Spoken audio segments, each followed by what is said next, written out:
12 things that I wish I knew before getting into real estate or as a new realtor. Now, if I knew these 12 things before getting into real estate, I would have saved an extraordinary amount of time, money, and stress. So I want to save you all of that with this one video. And chances are, because a lot of these are actually feedback that I've got from the thousands of new agents that have actually helped and worked with, that they struggle with as a new agent because they didn't know. And unfortunately, the ones that don't understand these 12 things, usually based on statistics, end up becoming one of the 87% that fail out of the industry. And I don't want that to be you. Now, before diving into the 12 things, I want to mention that most of these are from my own experience. A number of these are actually from the experience of just seeing agents that I've talked to one-on-one that are new in the industry and are struggling. And quite frankly speaking, some of these unfortunately are some of the BS that agents in the industry that you're going to talk to are going to tell you to scare you about the industry. Because truthfully, if there's an agent that's in the industry already and you are reaching out to them looking for tips, tricks, and secrets and things like that, from my own experience, I saw when they see somebody that is obviously very ambitious and driven and hungry, they don't really want you to win in many cases, because now you're going to take market share from them, and I want you to take that market share because there's more than enough for everybody to win. So without further ado, let's dive into the 12 things I personally wish I knew before getting into real estate so you can crush it in your very first year. What's up, guys? My name is Mike Sherrard with eXp Realty, and I train thousands of agents every single year to scale their business the modern way. And if you're a new agent and want to partner with our record-breaking group, feel free to check the link in the description and you can book a one-on-one call with me. But let's start diving into the 12 things that I wish I knew. Now, the first one is a lie and a myth that I constantly hear experienced agents or agents in the industry sharing with new agents, which almost makes you feel defeated and scared and that you're going to be broke, which is not the case. Which is, Mike, you're not going to be able to do your first deal for like 3 to 6 months. Well, that is complete nonsense, and I'll explain it with my own experience. I got my first 2 listings the first day I was licensed. I was a part-time agent for the first month. I went out after my engineering job and I door knocked in the snow, in -10, in the dark, and I got 2 clients that wanted to list with me, which within my first 2 weeks were actually on the market. So if you follow the right approach, you don't have to wait 3 to 6 months to get your first deal. The only ones that have to wait 3 to 6 months to get their first deal are the ones that don't put any work into their business for 3 to 6 months. The second one, another myth that a lot of people say, which is that as a new agent, you need to start working with buyers.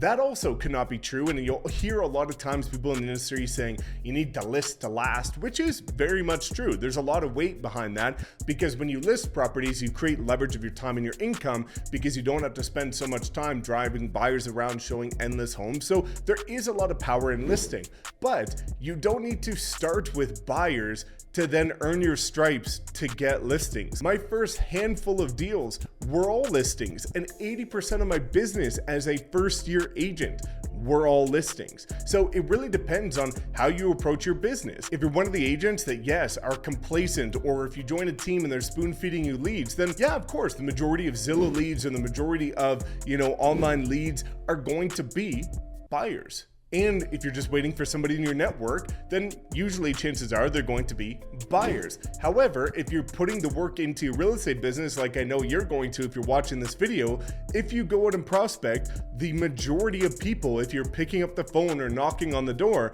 are going to be sellers, because you're knocking on homeowners' doors. What are they going to do if they already have a home? Sell before they buy. Same goes with cold calling. So don't fall victim to the nonsense of anybody telling you that you have to start with buyers. Number 3 is that you have to spend money to make money. That is also not true, because if you don't have any money, you've got time, and if you properly invest your time, you can make a whole lot of money. So one of the things that I wish I started with in the beginning, because I didn't have any money, so yes, I started cold calling and door knocking, and I did very well with that in the beginning.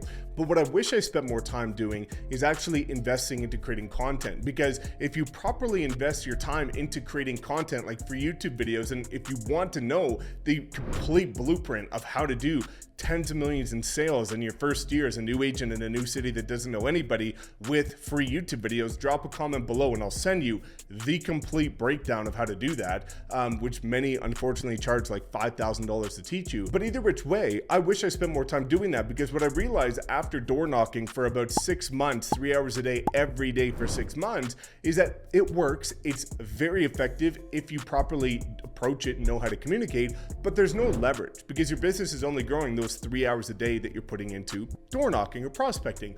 Whereas if you leverage something like video and you properly optimize your content, then you're essentially door knocking 24/7, 365 with your content, even though you're not putting that time in yourself. So I really wish I knew how to better leverage my time to create income. Number 4, you don't need some super sexy website, but investing into your brand is incredibly important, which I did well aside from the website play. When I was a brand new agent, I basically took every penny that I had to my name, which was not a whole lot, and invested it into this super beautiful custom website that really did look stunning. But in 5 years, it never brought me a single client, which is crazy. Whereas I invested into free content or posting on Instagram or, $5 a day on Facebook ads, and I was closing properties from that, right? So investing into your brand is incredibly important, but you don't need all the vanity materials that you did back in the old days. Back when that was a really important driver and decision-making factor in a buyer or seller's journey when they're working with you or deciding whether to work with you. So what I wish I did instead of spending a ton of money on a custom website and triple ply business cards that had holographics and all kinds of crazy stuff, which looks cool but never got me a single client, is all that I wish I did was went on Fiverr, which I'll link below in the description, and got a brand package done. Logo truly doesn't really mean much. Do not be spending like $1,000 on a logo.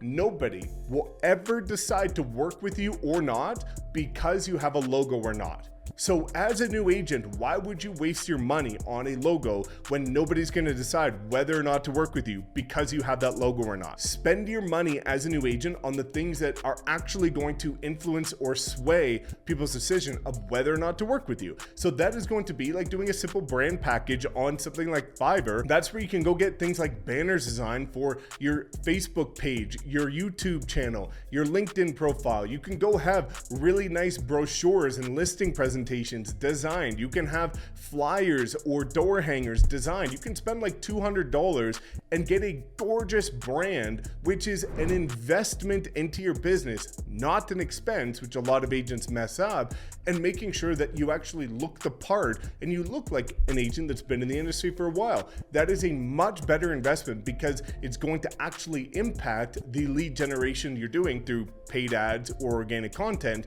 and not spending your money on a ton of nonsense like I did. Number 5 is that you have to be actively learning, but in a resourceful way. This is where I see a lot of new agents go wrong, which is the fact that they stop learning, which I'll get to, but they're not resourceful, right? And this is the worst thing I see happen with agents all the time, which is that they could Google the answer and get the answer immediately. However, they would rather ask somebody for that answer.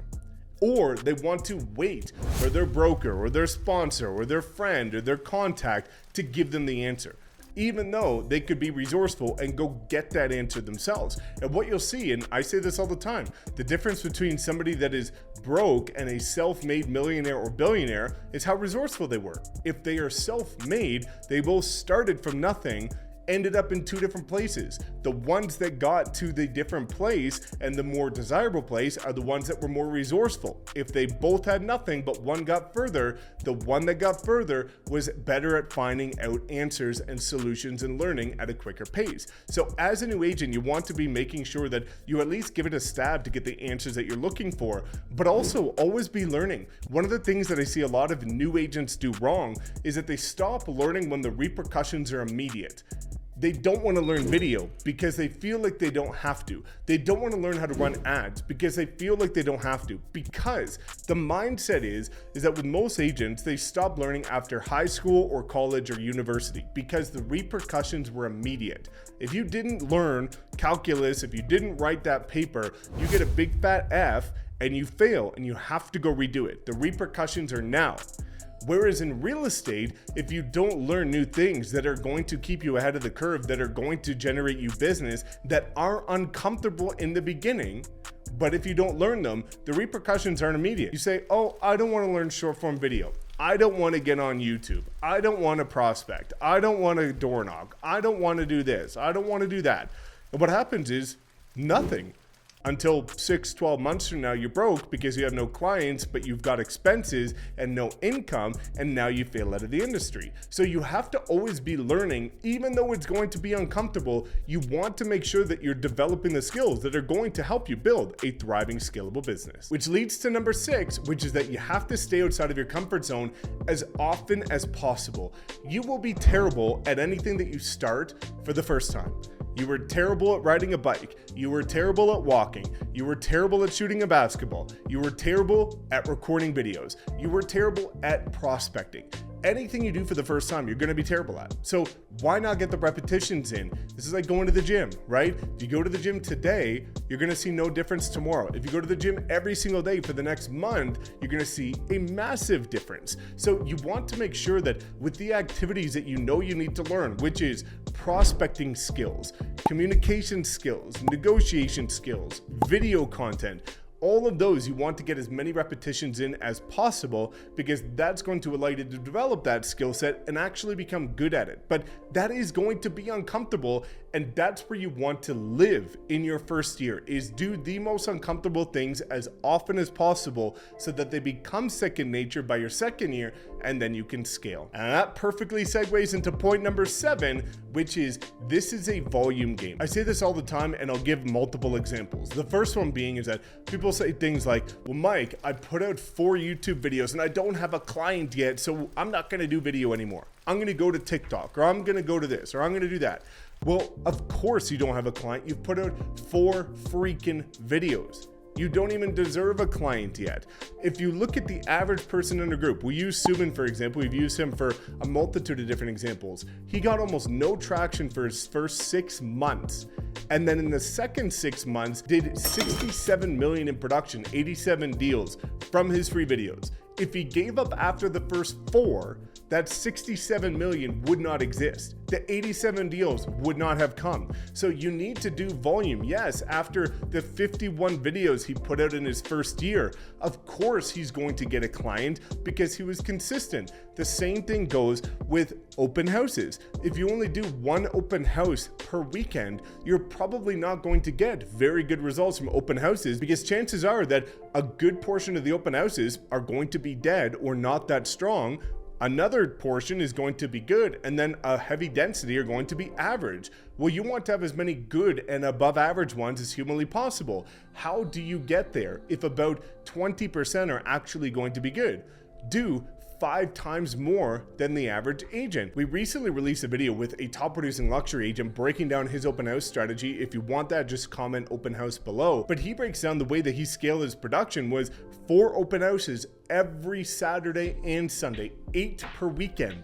The average agent might do 1, at best 2 per weekend. Of course he's going to get more clients. Also, if you cold call or door knock 12 hours a day, every day for your first year, you would have more clients than you know how to deal with. The issue is that most don't have the stamina, mental fortitude, and grit to go out and do these activities because they suck and they're uncomfortable, but they will lead you to building the business of your dreams within just a matter of your first year. Number 8, myth. Everything can work. There's so many agents I see, and I see it all the time, even within my own brokerage, is that YouTube's the only way. False. Prospecting's the only way. False. TikTok's the only way. False. You can become incredibly successful as a new agent no matter what you do. As long as you're consistent, you're always improving, and you're trying to be a student of the game to elevate your quality and self-auditing yourself. I know agents in my own organization of the Wolfpack with EXP that are doing over 6 figures in GCI in the first year from TikTok, Instagram, Facebook, Google, YouTube, LinkedIn, cold calling, FSBOs expireds, door knocking, networking events. It list goes on and on. You can thrive no matter what you want to do as long as you excel at it and are very diligent and consistent, and you actually have the discipline to continue to do it for lengthy periods of time. The issue is that you meet all these coaches that tell you that their way is the only way, or that there's only one way to do it, and then it's discouraging because that's a complete lie, and I don't want you to fall victim to that. Number 9 is that the deciding factor of whether or not you fail as a real estate agent is not because you don't have the right support, it's not because you don't have the right training or tools or resources, it's because of mindset. Mindset is the number one reason why real estate agents fail, and nobody talks about that before you get into real estate. Everybody's talking about the strategies and the tools and the CRMs and the resources and this and that. None of it matters if you don't have the right mindset. The ones that win in real estate have grit, mental fortitude, they're disciplined, they're consistent, they don't have excuses, they get uncomfortable, they continue to execute no matter what, they don't listen to the chaos, they're not distracted, they're good at managing their time, and they're productive and they're not busy. All of that comes down to mindset. A lot of agents use low self-esteem or limiting beliefs and all these things that get inside of their head and they don't execute. Mindset is the number one deciding factor of whether or not you win in real estate, which is why you want to focus on personal development and why the agents that partner with me get a call every single week specifically on mindset and personal development. Number 10, repeat and referral is the name of the game. One of the mistakes that I made is that everybody was talking about leads, more leads. And the issue is that it's training you to always be searching for the next lead and more leads and the next contact and not properly servicing the ones that you have. Now, yes, in the beginning, you need to get a lot of leads so you can get a client. But once you start getting about 5 to 10 deals under your belt in your first year, which hopefully you do if you are, again, diligent, disciplined, and consistent. But when you do your first 5 to 10 deals, love on those people. Take them through an incredible customer journey because every properly serviced and nurtured client should yield at least 7 more deals of the lifetime of your career. So instead of focusing on more leads and new leads and all that, you need to be focusing on properly servicing the business and networking connections you already have. Not even the ones that have worked with you, but people that are in your network, other business contacts, friends, family members, or anything else that you have. Love on them, give them proper support because that will turn into not only more deals, but the most profitable deals because you're not gonna have to spend money on advertising and you're not going to have to do a ton of follow-up either. Number 11 is that you need to focus on building a proper foundation. The number one thing I see agents do when they get into real estate is they just go like a bat out of hell and they go straight and they're running full tilt before they even know how to walk and they're stumbling all over the place. And because of that, they never take the time to build a proper foundation. I made this mistake. I wanted to get out, crush it. I didn't care about using a CRM. I didn't care about having proper follow-up strategies. I was just gonna go, and I was gonna figure it along the way, which there's some validity to that. You can do that for a minute, but when you want to scale, you need a proper foundation. Every single top producing agent I've ever met in my life says that they live by their CRM. Every single low producing agent or agent that's done 0 deals after 6 to 12 months that I've met does not use a CRM. Think about the disconnect there. You need to learn how to properly use your CRM in order to build a solid foundation because yes, you can build the foundation of a single family home by just hanging on by a thread and running by the seat of your pants, but you cannot build a skyscraper or the Burj Khalifa on that foundation, a top producing real estate business. So you'll get by in the beginning, but eventually it will crumble as you start to get more clients and do more deals. And number 12, the last one, is that your brokerage will not make you, but it can make an extraordinary difference. Let me explain. Your brokerage is not going to be the deciding factor of whether or not you succeed. That again comes down to mindset. That is the solution to everything. Agents that are driven, motivated, and disciplined will thrive at any brokerage. Agents that have excuses, continue to stay in their comfort zone, and they're not disciplined will fail at any brokerage. However, there is a lot of weight behind the brokerage, which is why I partner with EXP, because your brokerage can make an astronomical difference in terms of the amount you make per each transaction, the ability to get compensated with multiple income streams like we have, the ability to surround yourself with people that actually want to share their best strategies and want to help you win and will do whatever it takes to help you win, versus at most brokerages that I've been at, especially the traditional physical brick and mortar brokerages that have an office in your city, they do not share their best strategies with you because they want to keep all that from themselves. Otherwise, they create competition within their office. It will also make a big difference in terms of the expenses because again, when you look at our organization at EXP, I give all of my top social media training for free, daily mastermind calls, strategies on your CRM, and everything else, one-on-one support for free. At other brokerages, I had to buy people's programs, pay for coaching.